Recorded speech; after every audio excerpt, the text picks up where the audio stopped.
Starting में दिखाया जाता है कि मिस्टर सामान अपने एक इंटरव्यू में दुनिया के सबसे ताकतवर इंसान का जिक्र कर रहे होते हैं जिसका नाम यजीरो हानमा होता है। वो रिपोर्टर्स को बता रहे होते हैं कि पार्क में अचानक से एक अफ्रीकन एलिफेंट आ गया और उसने वहाँ पर मौजूद तमाम लोगों को मारना शुरू कर दिया। हमारे पार्क रेंजर्स ने उसे रोकने की बहुत कोशिश की, यहाँ तक कि वेपन्स का भी इस्तेमाल किया, लेकिन नाकाम रहे। जब यह खबर हमारी मिलिट्री तक पहुँची तो वो टैंक्स लेकर आए और अटैक किया, लेकिन वो भी नाकाम हो गए। लेकिन अचानक देखते ही देखते वहाँ पर यजीरो हानमा पहुँच गया और उसने अपने निहत्थे हाथों से ही देखते उस अफ्रीकन एलिफेंट को धूल चटा दी, यहाँ तक कि उसको टुकड़े करने के बाद वो उसे खाने के लिए बैठ गया। मैं जानता हूँ कि आप तमाम लोग मेरी बातों को यकीन नहीं करेंगे और आप लोगों को ऐसा ही अंदाज़ा होगा कि शायद मैं कोई झूठी कहानी बता रहा हूँ, लेकिन ये सच है। रिपोर्टर्स को मिस्टर समन की बातों पर यकीन नहीं आता। कुछ लोग करते हैं, कुछ लोग यकीन नहीं करते। लेकिन जैसे ही वो अपने घर जाते हैं तो उनका बेटा मिस्टर समन से कहता है, डैड मैं आपकी बातों को यकीन करता हूँ, चाहे लोग आपकी बातों को माने या ना माने, और मेरी यही ख्वाहिश है कि मैं उस दुनिया के सबसे ताकतवर इंसान के साथ मुलाकात करूँ जिसने आपको अफ्रीकन एलिफेंट से बचाया। जहाँ एक तरफ यजीरो हानमा की ताकत के बारे में लोगों को बताया जा रहा होता है कि वो दुनिया का सबसे ताकतवर इंसान है, वहाँ दूसरी तरफ बाकी अपने डैड का मुकाबला करने के बारे में दिन रात सोचकर ट्रेनिंग करता रहता है। इसके बाद हम देखते हैं कि छोटा सा बच्चा जो कि अपने दोस्तों से रोज़ की ये बातें सुनकर तंग आ जाता है कि तुम एक अच्छे फाइटर नहीं बन सकते, अगर तुम्हें वाकई ही हिम्मत है तो तुम हाई स्कूल के लड़कों से फाइट करो। अब भला सोचने वाली बात यह है कि महज 6 साल का बच्चा 18 या 20 साल के लड़कों से कैसे लड़ाई कर सकता है। लेकिन वो बच्चा अपने दोस्तों को इस बात को साबित करने के लिए कि मैं बहुत हिम्मत वाला लड़का हूँ और बड़ा होकर एक अच्छा फाइटर बनूंगा, इसी वजह से वो बड़े लड़कों से पंगा लेने के लिए हाई स्कूल पहुँच जाता है। उसके हाथ में एक छोटा सा चाकू होता है और वो बड़ी हिम्मत करने के बाद कांपते हुए उन बड़े लड़कों के सामने जाकर खड़ा हो जाता है और उन्हें चैलेंज करता है। हाई स्कूल के लड़के जब ये देखते हैं कि एक छोटा सा बच्चा आकर हमें चैलेंज कर रहा है, इसे तो हम थप्पड़ या लाते मार कर ही भगा सकते हैं, तो वो ज़ोर ज़ोर से हंसना शुरू हो जाते हैं और वो कहते हैं, अगर तुम दुनिया के सबसे ताकतवर लड़के से मुकाबला करना चाहते हो तो वो शाम को एक दरिया के पास रोज़ ट्रेनिंग करने के लिए आता है। अगर तुम चाहो तो तुम उससे मुलाकात कर सकते हो, उसका मुकाबला कर सकते हो सकता है उसके दिल में रहम आ जाए और वो तुम्हारे चैलेंज को एक्सेप्ट कर ले। ये सुनकर बच्चा बहुत ज़्यादा खुश हो जाता है और वो अपने दोस्तों को बताता है कि दुनिया का सबसे ताकतवर लड़का रोज़ शाम को इस दरिया के किनारे ट्रेनिंग करने के लिए आता है, शाम को पहुँच जाना, मैं उससे मुकाबला करूँगा। और फिर जैसे ही वो छोटा बच्चा अपने छोटे छोटे दोस्तों के साथ दरिया के किनारे पहुंचता है तो वहां पर रोज़ की तरह बाकी अपनी ट्रेनिंग करने के लिए, एक्सरसाइज करने के लिए पहुंच जाता है। और फिर वो बच्चा आगे बढ़कर बाकी से कहता है, मैं तुम्हें यहाँ पर चुनौती देने के लिए आया हूँ, क्या तुम मेरा चैलेंज एक्सेप्ट करोगे। बाकी हानमा बच्चे की ये बात सुनकर कहता है, क्या तुम वाकई ही मुझसे लड़ना चाहते हो। तुम ये मत समझना कि तुम छोटे हो और मैं तुम पर रहम करूँगा। मीन्स के बाकी उस बच्चे की इंसल्ट नहीं करता, बल्कि उसकी हिम्मत को देखकर उसको दाद देता है। और फिर देखते ही देखते बाकी अपना सबसे खतरनाक स्टांस अपना लेता है और वो बच्चे से कहता है, मैं तुम पर अटैक करूंगा, तुम बचने के लिए तैयार रहना। और फिर वो एक ज़ोरदार थप्पड़ बच्चे की तशरीफ पर मारता है। थप्पड़ लगते ही बच्चा उड़ता हुआ पानी में जा गिरता है और वो बहुत ज़्यादा खुश होता है। यहाँ तक कि उसके दोस्त भी यकीन कर लेते हैं कि इस छोटे से बच्चे में बहुत ज़्यादा हिम्मत है और ये बड़ा होकर एक बहादुर इंसान बनेगा। और फिर उस बच्चे और बाकी के दरमियान दोस्ती हो जाती है। और फिर जैसे वो बच्चा बाकी से बात कर रहा होता है कि तुम इतने ताकतवर कैसे बन गए, इसी दौरान कैप्टन गैरी वहाँ पर पहुँच जाते हैं और वो बाकी को बताते हैं कि तुम्हारे डैड जो कि दुनिया के सबसे ताकतवर इंसान है यजीरो हानमा, तुम्हारे डैड ने तुम्हें एज अ चैलेंजर एक्सेप्ट कर लिया है, लेकिन अपने डैड से लड़ने से पहले तुम्हें दुनिया के दूसरे नंबर पर आने वाले ताकतवर इंसान को हराना होगा जिसका नाम बिस्कुट ओलिविया है और जिसे प्यार से लोग अनचैंड कहकर पुकारते हैं। बाकी ये सुनकर कहता है, तुम्हें लड़ाई में दखल अंदाजी करने की ज़रूरत नहीं है, ये हमारी फैमिली का मसला है, मैं जब चाहूँगा अपने डैड से लड़ूंगा, उन्हें जाकर बता देना। और फिर कैप्टन गैरी वहाँ से चले जाते हैं। और फिर जैसे ही वाकई अपनी एक्सरसाइज स्टार्ट करता है तो उसके सामने उसका अपोनेंट नज़र आना शुरू हो जाता है। उसका नाम आयरन माइकल होता है और वह बॉक्सिंग में वर्ल्ड चैंपियन होता है। अगर आसान लफ्ज़ों में समझाया चाहे तो बाकी जिससे लड़ाई करने के बारे में सोचता है कि वो एक काबिल इंसान है या एक काबिल फाइटर है जिसके साथ मैं लड़ सकता हूँ, तो उसका अक्स बाकी के सामने खुद ब खुद बनना शुरू हो जाता है। और फिर बाकी उसके अक्स के साथ लड़ाई करता है, उसकी टेक्निक को फॉलो करता है और उससे जीत जाता है। ये सारी फाइट वो बच्चा अपनी आंखों से देख रहा होता है।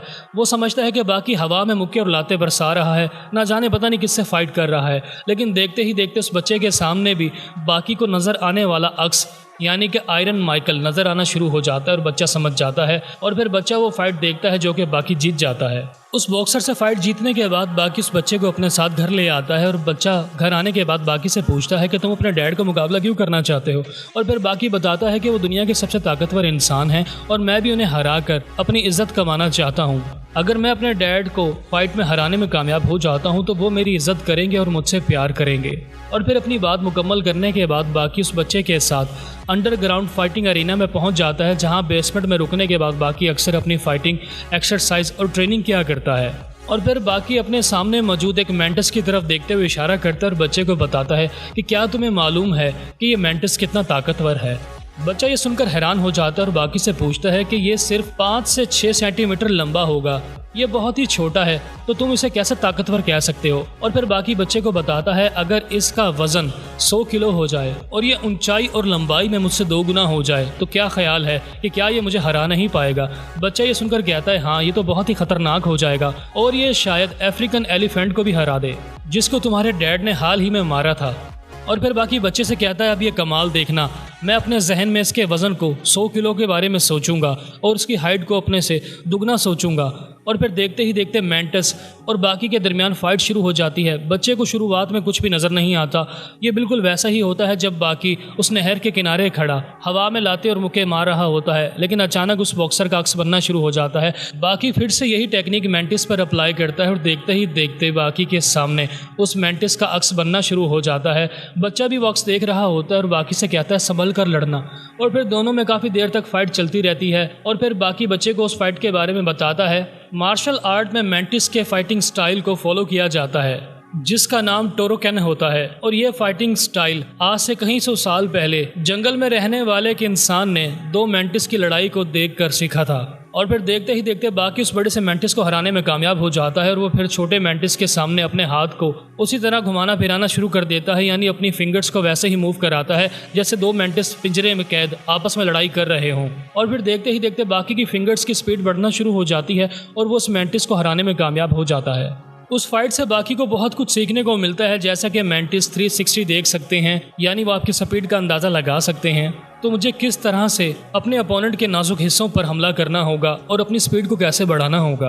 और फिर जैसे ही बाकी की लड़ाई की खबर कैप्टन गैरी के जरिए यजीरो हानमा तक पहुंचती है तो वो ये बातें सुनकर जोर जोर से पागलों की तरह हंसना शुरू हो जाता है कि क्या कहा, मेरा बेटा मेंटिस से लड़ रहा था और वो भी उस मेंटिस के साथ जो कि दुनिया में एग्जिस्ट ही नहीं करता, यानी वो ख्याली फाइट जीत कर कैसे खुश हो सकता है। इससे बेहतर तो ये होता कि वो किसी सड़क छाप से लड़ लेता और जीत जाता तो मुझे ज्यादा खुशी होती। गैरी यजीरो हानमा को समझाने की कोशिश करता है कि तुम्हारा बेटा दिन ब दिन स्ट्रॉन्ग होता जा रहा है और वो एक दिन शायद तुम्हें हरा भी दे, लेकिन यजीरो हानमा अपने बेटे का मजाक उड़ाता है। इसके बाद हम देखते हैं कि टीवी पर यूएस के प्रेसिडेंट जॉर्ज बुश को दिखाया जा रहा होता है, जिसे बाकी अगवा करके किसी बिल्डिंग में ले जाता है। पुलिस ने चारों तरफ से उस बिल्डिंग को घेर लिया होता है और तमाम लोग परेशान होते हैं कि बाकी ने आखिरकार ये घटिया हरकत क्यों की है। और फिर बाकी जॉर्ज बुश से कहता है, मैं उस जेल में जाना चाहता हूँ जहाँ पर तुम लोगों ने मिस्टर ओलिवा, जिसे अनचेंड भी कहा जाता है, उसको रखा है, क्योंकि वो दुनिया का 2nd स्ट्रॉन्गेस्ट मैन होता है। लिहाजा इसी वजह से बाकी उसको हराने के बारे में सोच रहा होता है और बाकी उसको उसी वक्त हरा सकता है जब बाकी और ओलिवा की लड़ाई जेल में हो।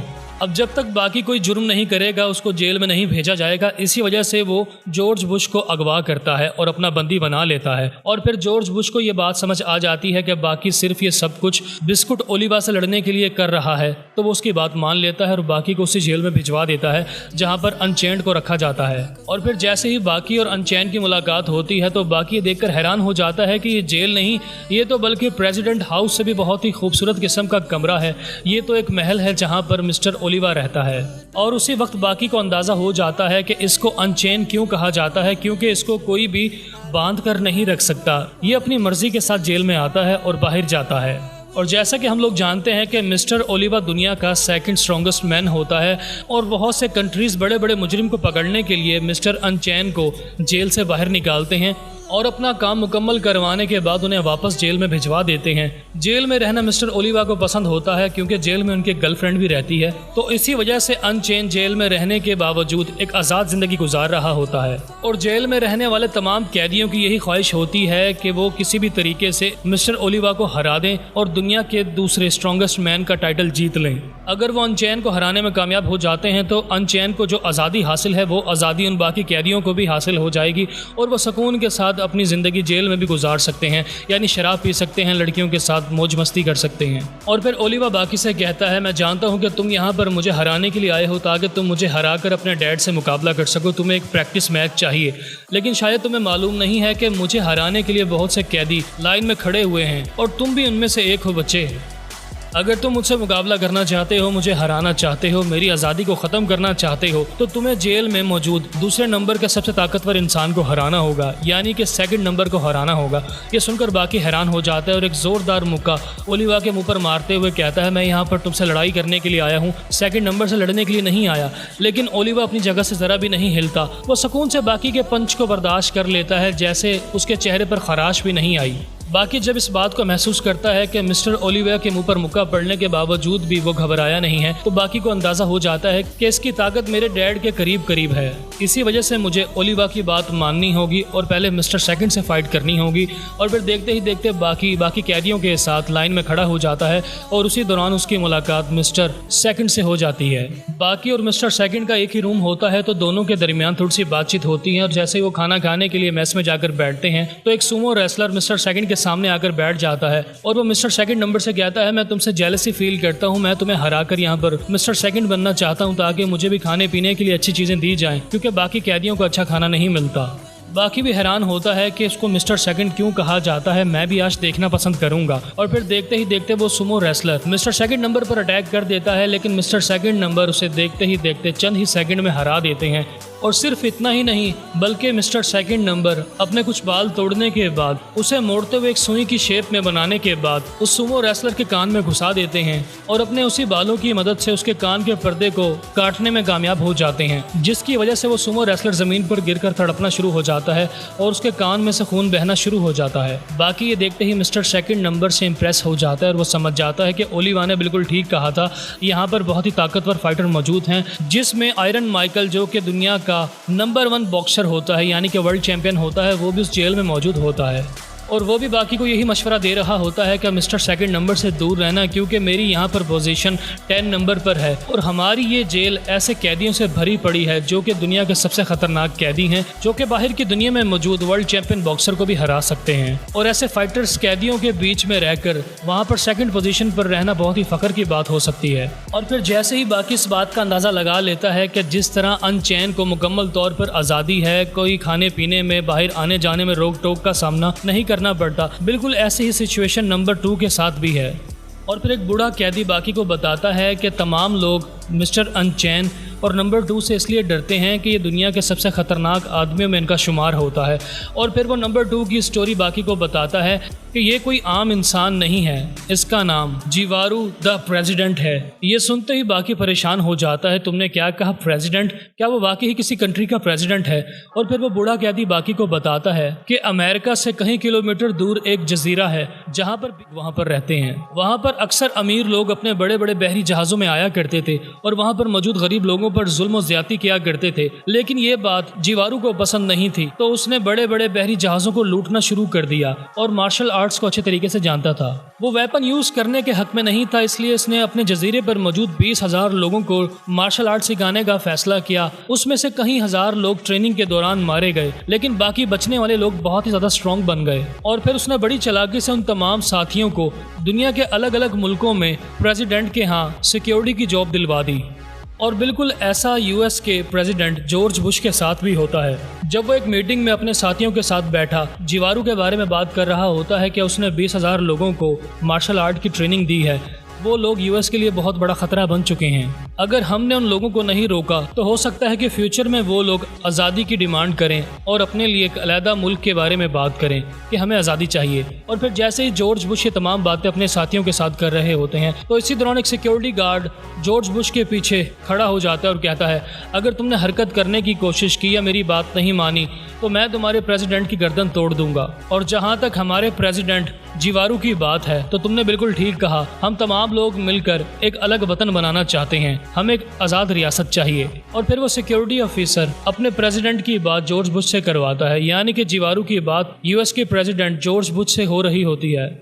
और फिर बहुत ही जल्द जॉर्ज बुश को समझ आ जाता है कि अगर हम लोगों ने इनकी बात नहीं मानी तो ये लोग पूरी दुनिया में फैल चुके हैं और हो सकता है कि वो डिफरेंट कंट्रीज़ के प्रेसिडेंट को मार डालें, लिहाजा हमें इनकी बात मानकर इन्हें एक आज़ाद मुल्क दे देना चाहिए। और इसी वजह से उस जजीरे में रहने वाले लोगों का वो प्रेसिडेंट बन जाता है, क्योंकि आइंदा के बाद वो एक आज़ाद रियासत होती है। एक जीवारू अपने लोगों को आज़ादी दिलवाने के बाद खुद को गिरफ्तार करवा लेता है और इसी वजह से वो अनचैन से लड़ने के लिए इस जेल में आता है, जिस जेल में बाकी भी अनचैन से लड़ने के लिए पहुंच चुका होता है। बाकी ये तमाम स्टोरी सुनने के बाद समझ जाता है कि जीवारू एक अच्छा इंसान है, लेकिन अगर उसे अनचैन को हराना है तो उससे पहले उसे जीवारू से फाइट करनी होगी, उस फाइट को जीतना होगा। और फिर वो दोनों जैसे ही आपस में बात कर रहे होते हैं तो अनचैन भी उस कमरे में पहुंच जाता है और फिर जीवारू और अनचैन की मुलाकात होती है। दोनों एक दूसरे की तारीफ़ें कर रहे होते हैं और अपने पास्ट के बारे में बता रहे होते हैं कि वो दोनों किस तरह से फाइटर बने, और बहुत ही जल्द उन दोनों के दरमियान ऑफिशियल फ़ाइट होगी जिसमें बहुत मज़ा आएगा। बाकी ये बात सुनकर जेलस फील कर रहा होता है और वो उन दोनों का गिरमान पकड़ते हुए कहता है, तुम दोनों अपनी अपनी तारीफ़ें करना बंद करो, मैं यहाँ पर सेकंड नंबर को हराने के बाद ओलिवा से लड़ने वाला हूँ। ये सुनते ही उन दोनों को गुस्सा आ जाता है और वो दोनों मिलकर बाकी को उस कमरे से बाहर फेंक देते हैं। वो बाकी को उस ताकत के साथ उठाकर फेंकते हैं कि बाकी दीवार से टकराने के बाद बेहोश हो जाता है। इसके बाद हम देखते हैं कि रात के वक्त आयरन माइकल ग्राउंड में एक्सरसाइज करने के लिए जाते हैं, लेकिन इसी दौरान 3 फाइटर्स वहां पर पहुंच जाते हैं जो कि दिखने में ट्रिपलेट्स होते हैं, यानी दिखने में बिल्कुल तीनों हूबहू होते हैं। उन तीनों का यही मकसद होता है कि किसी भी तरीके से आयरन माइकल को उस जेल में मार दिया जाए, क्योंकि लोग कभी भी ऐसे बॉक्सर की इज्जत नहीं करेंगे जिस पर जेल का कैदी होने का इल्जाम लग चुका हो। इसलिए यूएस की गवर्नमेंट यही फैसला करती है कि किसी भी तरीके से आयरन माइकल को जेल में ही मरवा दिया जाए। और फिर देखते ही देखते वो तीनों किराए के गुंडे आयरन माइकल पर हमला कर देते हैं। आयरन माइकल ने कभी भी रिंग में एक वक्त में 3 लोगों के साथ फाइट नहीं की होती, तो वो तीनों फाइटर्स एक ट्रायंगल बनाकर आयरन माइकल को दरमियान में फंसा लेते हैं। कभी एक पार्टनर पीछे से हमला करता है तो कभी दूसरा आगे से, और इस तरह वो देखते ही देखते यूएस के वर्ल्ड चैंपियन बॉक्सर को हराने में कामयाब हो। जैसे ये फाइट खत्म होती है तो अचानक वहां पर जीवारू पहुंच जाता है और वो उनसे फाइट करना शुरू हो जाता है। और फिर जैसे इन तीनों की फाइट थोड़ी सीरियस होना शुरू हो जाती है तो जीवारू अपने असली रूप में आ जाता है, यानी वो अपने पायलट के रूप में आ जाता है और वो हवा चलने का इंतज़ार करते हुए कहता है कि अगर तुम मेरी असली ताकत दिखना चाहते हो तो सिर्फ हवा चलने का इंतज़ार करो। और फिर देखते ही देखते हवा चलना शुरू हो जाती है और वो तीनों किराए के कातिल ये देखकर परेशान हो जाते हैं कि हमारे सामने जो फाइटर मौजूद है इसको जेल का सेकंड नंबर का फाइटर वैसे नहीं कहा जाता, ये सच में एक काबिल फाइटर है। और फिर जैसे ही जीवारू को उन तीनों के लड़ने की टेक्निक समझ आ जाती है तो वो कहते हैं, मैं सबसे पहले अपने सामने वाले का शिकार करूंगा और उसके बाद जो पीछे फाइटर मौजूद है उसका, और फिर जैसे ही 1 बाय 1 तुम्हें मारूंगा तो तुम यहाँ से भागना शुरू हो जाओगे। ये सुनते ही वो तीनों किराए के फाइटर समझ जाते हैं कि जीवारू को हमारी टेक्निक समझ में आ गई है, शायद ये वाकई हमें हराने में कामयाब भी हो जाए। और फिर जैसे जीवारू के पीछे मौजूद एक फाइटर दीवार पर चढ़ जाता है तो जीवारू उससे कहता है, तुम शायद ज़्यादा ही ऊपर चढ़ गए हो। लेकिन जैसे जीवारू बात कर रहा होता है तो इसी दौरान जीवारू के सामने मौजूद फाइटर इस मौके से फ़ायदा उठाकर जीवारू पर अटैक करने के लिए आगे बढ़ता है, लेकिन जीवारू उसे देख लेता है और एक ज़ोरदार मुक्का मारकर उसकी बत्तीसी को तोड़ देता है। ये देखते ही बाकी के 2 फाइटर्स थर थर कांपना शुरू हो जाते हैं कि जीवारू मजाक नहीं कर रहा था। ये देखते एक फाइटर का पेशाब निकल जाता है और वो अपनी जान बचाकर भागना शुरू हो जाता है। और फिर एंड पर रह जाता है तीसरा फाइटर जो कि दीवार पर चढ़ा हुआ होता है। उसकी टांगों के अंदर से भी जान निकलना शुरू हो जाती है और वो फिसलता हुआ ज़मीन पर गिर जाता है। जीवारू जो कि एक रहमदिल इंसान होता है, लिहाजा उन तीनों को जिंदा छोड़ देता है और अपने सामने मौजूद पुलिस ऑफिसर से कहता है, तुमने ये फाइट अपनी आंखों से देखी है, इसी वजह से मैं इनकी जान बख्श रहा हूँ। और मैं यही उम्मीद करता हूं कि अब यूएस की गवर्नमेंट कभी भी हमारे किसी फाइटर को मारने की कोशिश नहीं करेगी। और फिर जैसे ही जीवारू की कामयाबी की खबर जेल में मौजूद कैदियों के पास पहुंचती है तो बहुत ज़्यादा खुश हो जाते हैं और जीवारू की बहुत रिस्पेक्ट करते हैं। और फिर देखते ही देखते मिस्टर ओलिवा अनचेंड भी जीवारू का चैलेंज एक्सेप्ट कर लेते हैं और दोनों के दरमियान ज़बरदस्त फाइट शुरू हो जाती है। दोनों एक रुमाल अपने हाथ में पकड़ लेते हैं। ये पायरेट्स की लड़ने की टेक्निक होती है, जैसा कि 2 लोग एक रुमाल के दोनों कोनों को अपने हाथों से पकड़कर खड़े हो जाते हैं, यानी लेफ्ट हैंड से रुमाल को पकड़ लेते हैं और दूसरे हैंड से अपने अपोनेंट के मुंह पर जोरदार मुक्कों की बारिश कर रहे होते हैं। और फिर जैसे वो दोनों रुमाल को एक एक कोने से काबू कर लेते हैं तो जीवारू बड़ी तेजी से मिस्टर ओलिवा के मुंह पर मुक्के मारना शुरू हो जाता है। जैसे जैसे पंच लगते चले जाते हैं तो मिस्टर ओलिवा के मुंह से खून बहना शुरू हो जाता है। और फिर काफ़ी देर तक लड़ने के बाद मिस्टर ओलिवा कहते हैं, चलो मैं तुम्हारे लिए आसानी कर देता हूं, तुम मुझे ऐसे नहीं हरा पाओगे। मैं इस रुमाल के कोने को अपनी छोटी उंगली और अंगूठे की मदद से पकड़ लेता हूं और हम दोनों उस वक्त तक मुक्के एक दूसरे को मारते रहेंगे जब तक दोनों में से कोई एक ज़मीन पर ज़ख्मी होकर नहीं गिरेगा या फिर इस चैलेंज को वापस नहीं करेगा। और फिर काफ़ी देर तक वो दोनों एक दूसरे के मुंह पर मुक्के मारते रहते हैं और फिर आखिर में अनचेन कहता है, ऐसे तो ये लड़ाई ख़त्म नहीं होगी, मैं तुम्हारे लिए मज़ीद आसानी कर देता हूँ। मैं इस रुमाल को अपनी उंगलियों में नहीं दबाऊंगा बल्कि अपनी हथेली पर रखूंगा, यानी मैं इसे पकड़ने की कोशिश भी नहीं करूंगा। ये सुनते ही तमाम कैदी बहुत ज़्यादा हैरान हो जाते हैं और बाकी हानमा भी बहुत ज़्यादा हैरान हो जाता है कि अब मिस्टर ओलिवा क्या करने वाले हैं। जाहिर सी बात है, अगर कोई इंसान अपने हाथ में किसी भी कपड़े को पकड़ने या दबोचने की कोशिश नहीं करेगा तो उसका अपोनेंट बड़ी आसानी से उस कपड़े को खींच सकता है और वो उस फाइट को जीत सकता है। लेकिन मिस्टर ओलिवा को अपने बाजुओं की ताकत पर इतना ज़्यादा घमंड होता है, वो जानते हैं कि मैं एक ज़ोरदार मुक्का मारकर अपने दुश्मन को, और यही रीज़न होता है कि अनचैन ने बड़ी चालाकी के साथ अपने अपोनेंट को इस बात में उलझा लिया होता है कि वो अपने हाथ से इस कपड़े को नहीं पकड़ेंगे बल्कि वैसे ही अपनी हथेली पर रखेंगे ताकि उसका सारा ध्यान कपड़े पर हो जाए और वो एक अच्छे मौके से फ़ायदा उठाकर एक ज़ोरदार मुक्का अपने अपोनेंट के मुंह पर मार सकें। ये फाइट बाकी के साथ साथ मिस्टर ओलिवा की गर्लफ्रेंड भी देख रही होती है, जिसे हाल ही में मिस्टर ओलिवा यानी कि अनचैन अपनी गोद में उठाकर उस अरीना में लाए होते हैं, क्योंकि अनचैन की गर्लफ्रेंड बहुत ही ज़्यादा मोटी और वजनी होती है और मोटा होने की वजह से वो खुद को कभी भी खूबसूरत नहीं समझती। लेकिन मिस्टर अनचैन यानी कि ओलिवा उसे बार बार यही कहते हैं कि तुम दुनिया की सबसे खूबसूरत लड़की हो और मैं इस बात को साबित करने के लिए तमाम कैदियों के सामने एक फ़ाइट करने वाला हूँ ताकि तमाम लोगों को मालूम हो जाए कि मैं तुमसे कितनी मोहब्बत करता हूँ और तुम कितनी हसीन हो। बाकी भी ये फाइट देखकर बोर हो रहा होता है और वो जंप मारकर उसी बेड पर लेट जाता है जहाँ पर मिस्टर ओलिवा की गर्लफ्रेंड लेटी होती है, क्योंकि वो बहुत ज़्यादा मोटी होती है तो वो आसानी से मूव नहीं कर पा रही होती। लेकिन बाकी मिस्टर ओलिवा को गुस्सा दिलाने के लिए ताकि वो फाइट जल्द से जल्द खत्म कर सकें, वो उसकी गर्लफ्रेंड के पास जाकर लेट जाता और कहता है, तुम्हारा क्या ख्याल है, क्या तुम अपने बॉयफ्रेंड की इस फाइट से बोर नहीं हुई हो? और फिर ओलिवा की गर्लफ्रेंड चिल्ला चिल्ला कर कहती है, तुम्हें तो लड़ना भी नहीं आता, तुम इतनी देर से रुमाल की टेक्निक लोगों को दिखा रहे हो, अब जल्द से जल्द इस फाइट को खत्म करो। ये सुनते ही ओलिवा को गुस्सा आ जाता है और वो एक जोरदार थप्पड़ जीवारू की छाती पर मारते हैं। ये थप्पड़ लगते ही जीवारू हवा में घूमता हुआ और उड़ता हुआ दीवार से टकरा जाता है और वक्ती तौर पर बेहोश हो जाता है। तमाम कैदी ये फाइट देखकर बहुत ज़्यादा एक्साइटेड होते हैं और वो समझ जाते हैं कि मिस्टर ओलिवा को दुनिया का सबसे ज़्यादा खतरनाक इंसान क्यों समझा जाता है। अगर ये जीरो हानमा के बाद कोई स्ट्रॉन्ग है तो वो ओलिवा है। मिस्टर ओलिवा को हरा देता है तो वो अपने डैड का मुकाबला करने के काबिल हो जाएगा। और फिर कुछ देर गुजरने के बाद जीवारू होश में आ जाता है और अपने कदमों पर खड़ा होने के बाद एक पायरेट की तरह फाइटिंग स्टार्ट कर देता है। एक तरफ जीवारू अपनी पूरी ताकत लगाकर फाइनल अटैक करके ओलिवा को हराने के बारे में आगे बढ़ रहा होता है, तो दूसरी तरफ ओलिवा भी अपनी गर्लफ्रेंड के सामने अपनी इज्जत को बढ़ाने के लिए और अपने टाइटल को बरकरार रखने के लिए जीवारू पर फाइनल अटैक कर देता है। ओलिवा का अटैक इतना खतरनाक होता है कि वो जीवारू को मुंह से पकड़कर जमीन में घुसा देता है और फिर जैसे ही जीवारू वो फाइट हार जाता है तो वो बेहोश होता है और ख्वाब में देख रहा होता है कि यजीरो हानमा उसकी तारीफ करने के लिए यूएस के प्रेसिडेंट यानी जॉर्ज बुश को लेकर उस जेल में पहुंच चुका है और फिर जॉर्ज बुश घुटने टेक कर जीवारू से माफ़ी मांग रहा है। लेकिन ये सब कुछ तो जीवारू का एक ख्याल होता है, जो कि बेहोश होने के बाद वो एक सपना देख रहा होता है और उसे समझ आ जाता है कि वो मिस्टर ओलिवा से फाइट हार चुका है। बाकी मिस्टर ओलिवा को मुबारकबाद पेश करता है कि तुमने ये फाइट जीत ली है, अब तुम्हारा मुकाबला मेरे साथ होगा। मेरे रास्ते का कांटा यानी कि मिस्टर 2 हट चुका है, क्योंकि अगले ही दिन मिस्टर 2 वो जेल तोड़कर भाग जाता है और अपने आइलैंड पर वापस जाने के बाद लोगों को बताता है कि मैंने मिस्टर अनचेंड को हराने की कोशिश की लेकिन उसने मुझे हरा दिया। वो वाकई बहुत ताकतवर इंसान है, लेकिन मेरे लिए बड़े फ़ख्र की बात थी कि मैं उस ताकतवर इंसान के सामने काफ़ी देर टिका रहा। और फिर 1-2 दिन गुजरने के बाद बाकी बिल्कुल मिस्टर ओलिवा की तरह जेल में बिहेव कर रहा होता है, यानी कि वो अपनी ताकत के बलबूते पर जेल में आ रहा होता है और वहीं से वापस जा रहा होता है। जब ये खबर मिस्टर ओलिवा तक पहुंचती है तो वो समझ जाता है कि बाकी ये तमाम हरकतें मुझे गुस्सा दिलाने के लिए कर रहा है ताकि मैं गुस्से में आकर बाकी से लड़ना शुरू हो जाऊँ। बाकी यही तो चाहता है, वो मेरा टाइटल छीनने के लिए यहाँ पर आया था।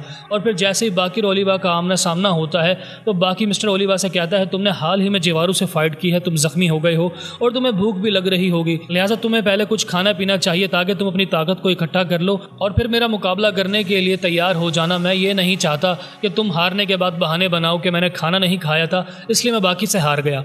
ये सुनकर ओलिवा को गुस्सा तो आता है, लेकिन वो अपने गुस्से पर कंट्रोल करता है और हंसना शुरू हो जाता है कि बाकी ने बात तो बिल्कुल ठीक कही है, क्योंकि ये यजीरो हानमा का बेटा है, ये कोई आम इंसान नहीं है, लिहाजा मैं इसे बच्चा समझने की गलती नहीं कर सकता। और उसके बाद सीन नेक्स्ट डे पर शिफ्ट हो जाता है जब बाकी के दोनों अंगूठों को आपस में मिलाकर थंब चेनर के साथ बांध दिया जाता है, यानी कि बाकी के दोनों हाथों को पीछे की तरफ बांध दिया जाता है। और फिर जैसे ही मिस्टर ओलिवा बाकी से मुलाकात करने के लिए आता है तो बाकी मिस्टर ओलिवा को गुस्सा दिलाना शुरू हो जाता है और कहता है मेरे हाथ बंधे हुए हैं लेकिन मैं फिर भी तुम्हें हरा सकता हूँ। मिस्टर ओलिवा बाकी से कहता है क्या तुम वाकई ही मुझसे लड़ना चाहते हो? अगर मैं तुमसे सीरियस होकर लड़ता हूँ तो इस फाइट में तुम्हारी जान भी जा सकती है। तुम जानते हो ना कि मैं क्या कहने की कोशिश कर रहा हूँ। बाकी ये सुनकर कहता है अपनी बकवास बंद करो और मुझसे लड़ो। मैं तुम्हारी ये बोरिंग बातें सुनकर थक चुका हूँ।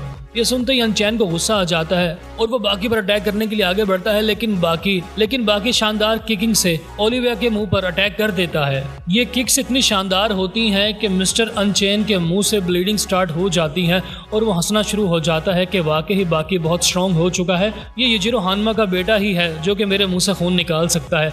मुझे यकीनन इस फाइट में बहुत मजा आने वाला है। एक और कैदी ये तमाशा देख रहा होता है और उसे अपनी आंखों पर यकीन नहीं आता कि इस जेल के सबसे खतरनाक कैदी यानी कि मिस्टर ओलिवा के मुंह से खून निकल रहा है और बाकी के हाथ अभी तक बंधे हुए हैं। वो कैदी जो कि ये सारा तमाशा देख रहा होता है वो कोई मामूली इंसान नहीं होता बल्कि वो भी 12 साल बॉक्सिंग कर चुका होता है, यानी वो फाइटिंग के बारे में अच्छे तरीके से जानता है। और फिर जैसे ही मिस्टर ओलिवा इस फाइट में थोड़ा सीरियस होता है तो वो अपने कपड़े फाड़ देता है और बाकी का सामना करने के लिए तैयार हो जाता है कि बाकी अब मैं तुम्हें ज़िंदा नहीं छोड़ूंगा। मैं तुम्हें दिखाऊंगा कि असल फाइट क्या होती है और एक फाइटर जीतने के लिए किस हद तक जा सकता है। बाकी ये सुनकर बहुत ज़्यादा एक्साइटेड हो जाता है और वो पागलों की तरह हंसना शुरू हो जाता है और फिर वो अपने दोनों शोल्डर्स को डिसलोकेट करता है, यानी उनको अपनी जगह से सरकाने के बाद अपनी हड्डियों को आगे पीछे करता है और देखते ही देखते वो अपने दोनों शोल्डर्स के नीचे मौजूद मसल्स में प्रेशर को बिल्डअप करने में कामयाब हो जाता है, जिससे उसके दोनों अंगूठों में ब्लड की सप्लाई बहुत ही कम हो जाती है। और फिर जैसे ही बाकी के दोनों अंगूठे सिकुड़ना शुरू हो जाते हैं तो वो आसानी से उस लोक में से अपने दोनों अंगूठों को बाहर निकालने में कामयाब हो जाता है, यानी अब बाकी भी मुकम्मल तौर पर आज़ाद हो चुका होता है। ओलिवा ये देखकर बाकी की तारीफ करता है कि तुम वाकई ही एक मॉन्स्टर के बेटे हो, यानी कि युजिरो हानमा के। अब हमें लड़ना चाहिए।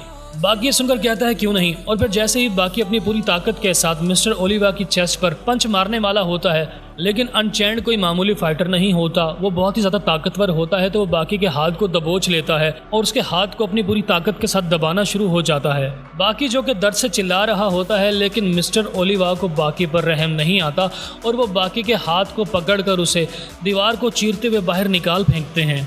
यानी कि उन दोनों फाइटर में इतनी ज़्यादा ताकत होती है कि कंक्रीट से बनी हुई मोटी मोटी दीवारें भी टूट रही होती हैं और देखने वालों को अपनी आंखों पर यकीन नहीं आ रहा होता कि क्या ये वाकई ही सब कुछ असल में हो रहा है।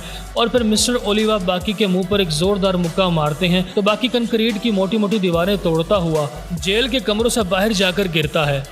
जेलर जो कि सारा तमाशा देख रहा होता है, उसे अपनी आंखों पर यकीन नहीं आता कि क्या वाकई ही मिस्टर ओलिवा अपनी पूरी ताकत का इस्तेमाल कर रहे हैं। और हैरत की बात तो इस लड़के पर है जो कि सिर्फ 17 या 18 साल का है, लेकिन इसके मसल्स इतने ज़्यादा स्ट्रॉन्ग हैं कि मिस्टर अनचैन की लातों और मुक्कों को बर्दाश्त कर रहा है। और सिर्फ इतना ही नहीं, जबकि अनचैन इसे उठाकर दीवार से पटकते हैं तो दीवारें टूट जाती हैं। बाकी जैसे दीवारों के साथ टकराता है तो वो कुछ देर के लिए बेहोश हो जाता है, लेकिन इसी दौरान बाकी को अपने डैड की याद आती है कि उसे अपने डैड को हराना है, तो उसके अंदर का डीमन जाग जाता है। बाकी की बॉडी बिल्कुल शेक करना शुरू हो जाती है, वो जोर जोर से हिल रही होती है और हवा में उड़ना शुरू हो जाती है। जेलर को अपनी आंखों पर यकीन नहीं आता क्योंकि बाकी जैसे ही होश में आता है और वो लड़ने के लिए तैयार होता है तो जिस जगह पर बाकी कुछ देर पहले बेहोश पड़ा था तो वहाँ पर एक डीमन का फेस ज़मीन पर छप जाता है। यानी वो बाकी की बैग पर मौजूद एक डीमन का फेस होता है, जिसके बारे में मशहूर होता है कि ये कई सालों की मेहनत किसी मार्शल आर्ट के एक्सपर्ट बंदे की बैग पर बनता है। ये वैसा ही डीमन फेस होता है जो कि युजिरो हानमा की बैग पर भी मौजूद होता है। यानी दोनों बाप बेटे जब भी फाइटिंग में थोड़ा सीरियस होते हैं तो उनका डीमन फेस एक्टिवेट हो जाता है। वो डीमन फेस देखते ही ओलिवा समझ जाता है कि अब बाकी उसे ज़िंदा नहीं छोड़ने वाला, क्योंकि वो युजिरो के साथ लड़ चुका होता है और युजिरो ने बड़ी आसानी से ओलिवा को कई बार हराया भी होता है। लेकिन ताकतवर होने की वजह से युजिरो हानमा ओलिवा की बहुत रिस्पेक्ट करता है। और फिर ओलिवा बाकी की तारीफ करते हुए कहता है तो तुमने अपना डीमन फेस एक्टिवेट कर लिया है और ये सब कुछ मेरी मार की मदद की वजह से हुआ है। अगर मैं तुम्हें उठा कर पटक कर दीवारों में ना मारता तो तुम्हारे मसल्स की ताकत ना बढ़ती और तुम्हारा ब्रेन फाइटिंग सेल्स को एक्टिवेट ना करता। और फिर जैसे ही वो दोनों राउंड 2 के लिए तैयार हो जाते हैं तो पलक झपकने में मिस्टर ओलिवा जो कि अटैक करने वाले होते हैं वो ज़मीन पर गिरते ही नॉकआउट हो जाते हैं। जेलर को अपनी आंखों पर यकीन नहीं आता कि ये क्या हुआ, अभी तो उन दोनों के दरमियान फाइट भी स्टार्ट नहीं हुई। और फिर जेलर हमें बताता है कि ये तमाम रिकॉर्डिंग एक कैमरा में हो रही थी और फिर स्लो स्पीड करके हमें समझाया जाता है कि बाकी ने सेकंड के 5वें हिस्से में ही अपनी पूरी स्पीड के साथ अटैक किया और अटैक भी पूरी ताकत के साथ किया। ये इतना ख़तरनाक अटैक था कि सेकंड से भी पहले मिस्टर ओलिवा नॉकआउट हो गए। मीन्स के पहला राउंड ओलिवा जीतता है जबकि दूसरा राउंड बाकी सेकंड से भी पहले जीत जाता है। और फिर जैसे ही ओलिवा को होश आता है तो वो बाकी की तारीफ करता है कि तुमने कमाल कर दिया, आज तक मुझे तुम्हारे डैड के अलावा कोई भी नॉकआउट करने में कामयाब नहीं हुआ। इस जेल में तकरीबन 4000 के करीब फाइटर्स थे जिन लोगों ने मेरा मुकाबला किया, लेकिन कोई भी मुझे अच्छी टक्कर ना दे पाया। और फिर जैसे ही राउंड 3 स्टार्ट होता है तो मिस्टर ओलिवा अपना सबसे खतरनाक अटैक बाकी को दिखाते हैं और वो एक बॉल की तरह शेप बनाकर ज़मीन पर बैठ जाते हैं। और फिर इस टेक्निक के बारे में बताया जाता है। इस टेक्निक को पैक मैन टेक्निक कहते हैं। ये एक आयरन बॉल की तरह होता है, यानी कोई भी अपनी पूरी ताकत लगाकर इस आयरन बॉल को मुक्के और लाते मारने की कोशिश करे, लेकिन वो उस आयरन बॉल को तोड़ने में कभी भी कामयाब नहीं हो सकता। सिर्फ एक ही सूरत में इस आयरन बॉल को तोड़ा जा सकता है, अगर किसी में आयरन बॉल के वेट से ज़्यादा ताकत होगी। आसान लफ्ज़ों में कहा जाए, अगर आयरन बॉल का वेट 100 kg होगा तो उसे तोड़ने वाले का वेट कम से कम 200 kg होना चाहिए, यानी कि उससे डबल होना चाहिए, ताकि वो अपनी दुगनी ताकत के साथ उस आयरन बॉल को तोड़ने में कामयाब हो सके। बाकी जो कि ताकत और साइज़ में ओलिवा से कम होता है। और फिर जैसे ही मिस्टर ओलिवा उस बॉल की तरह शेप बनाकर बैठ जाता है तो वो अपने मसल्स को बहुत ही ज़्यादा स्ट्रॉन्ग कर लेता है। बाकी एक के बाद एक ज़ोरदार मुक्के बरसा रहा होता है और उसके अंदर से एक ऐसा साउंड आता है जैसे बाकी लोहे की दीवारों को मुक्के मार रहा हो। यानी बाकी काफ़ी देर तक ट्राई करता है, वो ओलिवा को हराने की कोशिश करता है, उसे डैमेज पहुंचाने की कोशिश करता है, लेकिन नाकाम रहता है।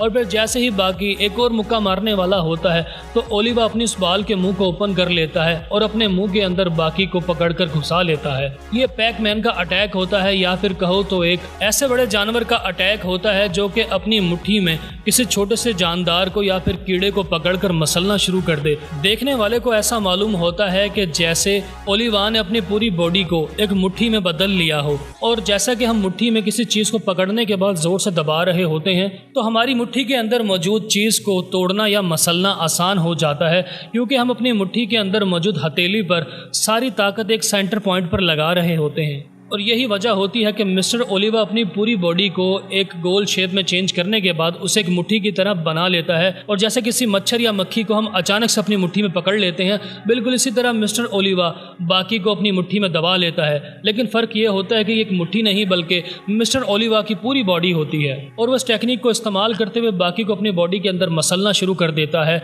वो अपने मसल्स को लेफ़्ट से राइट और राइट से लेफ़्ट भी शिफ्ट कर सकता है। यानी मिस्टर ओलिवा के अंदर बचपन ही से ये काबिलियत होती है कि वो अपनी इनर पावर को किसी भी मसल में ट्रांसफ़र करने के बाद उसकी जगह को बदल सकते हैं, और वो इसी टेक्निक से फ़ायदा उठाते हुए अपनी पूरी बॉडी को एक हाथ या हथेली में बदल लेते हैं और बाकी के जिस्म को अपने जिस्म के ज़रिए मसल कर तोड़ रहे होते हैं। और फिर जैसे ही बाकी बेहोश होता है तो मिस्टर ओलिवा उसे उठाकर बाहर फेंक देते हैं। मिस्टर ओलिवा बाकी की तरफ देखते हुए कहते हैं कि तुम अभी बेहोश हो तो मेरा ख्याल है कि तुम्हें फौरी तौर पर मार देना चाहिए। अगर तुम होश में आ गए तो तुम मेरे लिए बहुत बड़ी मुसीबत साबित हो सकते हो। और फिर जैसे मिस्टर ओलिवा बाकी के मुंह को कुचलने के लिए ज़ोरदार लात मारने वाले होते हैं तो बाकी अपने चेहरे को बचाता है, वो लेफ़्ट से राइट मूव करता है और अपने पाँव पर खड़ा हो जाता है। बाकी अपने डैड को याद करते हुए कहता है, अगर मेरे अंदर ओगर यानी कि यजीरो हानमा का ब्लड ना होता तो शायद मैं अब तक मर चुका होता या फिर मेरे जिस्म के टुकड़े टुकड़े हो जाते, लेकिन हानमा ब्लड लाइन के होने की वजह से मुझे बहुत ज़्यादा फ़ायदा हासिल होता है और मेरे अंदर बहुत ही ज़्यादा ताकत है। और फिर से मिस्टर ओलिवा उसी टेक्निक को दोबारा बाकी पर अप्लाई करने की कोशिश करता है, यानी कि मैं अपना फाइनल अटैक से बाकी को हरा दूं। लेकिन बाकी बड़ी चालाकी से एक ज़ोरदार लात मिस्टर ओलिवा की नाक पर मारता है और उनके दांतों और नाक की हड्डियों को तोड़ देता है। बाकी मिस्टर ओलिवा से कहता है, तुम्हें अपनी ताकत पर बहुत घमंड है तो मैं तुम्हारे ही स्टाइल में तुम्हें हराना पसंद करूंगा। ये सुनते ही मिस्टर ओलिवा को गुस्सा आ जाता है और कहता है, बच्चे तुम अपनी हद पार करने की कोशिश कर रहे हो, आज तक सिर्फ ताकत के बलबूते पर मुझसे कोई जीत नहीं पाया। ये सुनते ही बाकी को भी गुस्सा आ जाता है और वो अपने डैड की तरह रिएक्ट करना शुरू हो जाता है और कहता है, मैं तुम्हें हरा कर दिखाऊंगा। ये कहते ही वो दोनों एक दूसरे के मुंह पर जोरदार मुक्कों की बारिश कर देते हैं। कभी बाकी ओलिवा के मुंह पर मुक्का मारता है तो कभी ओलिवा बाकी के मुंह पर मुक्का मारता है। ये लड़ाई काफी देर तक चलती रहती है, दोनों बेहतरीन तरीके से लड़ रहे होते हैं, कोई भी हार मानने के लिए तैयार नहीं होता। बाकी जो कि बचपन ही से खुद बड़ी मेहनत करके आगे आया होता है और हानमा बॉडी होने की वजह से, यानी कि हानमा ब्लड लाइन का फ़ायदा उठाने की वजह से उसकी बॉडी में बहुत ज़्यादा ताकत होती है और डैमेज को बर्दाश्त करने की काबिलियत होती है, लिहाजा वो ओलिवा जैसे जिन दियो की मार को भी बर्दाश्त कर रहा होता है।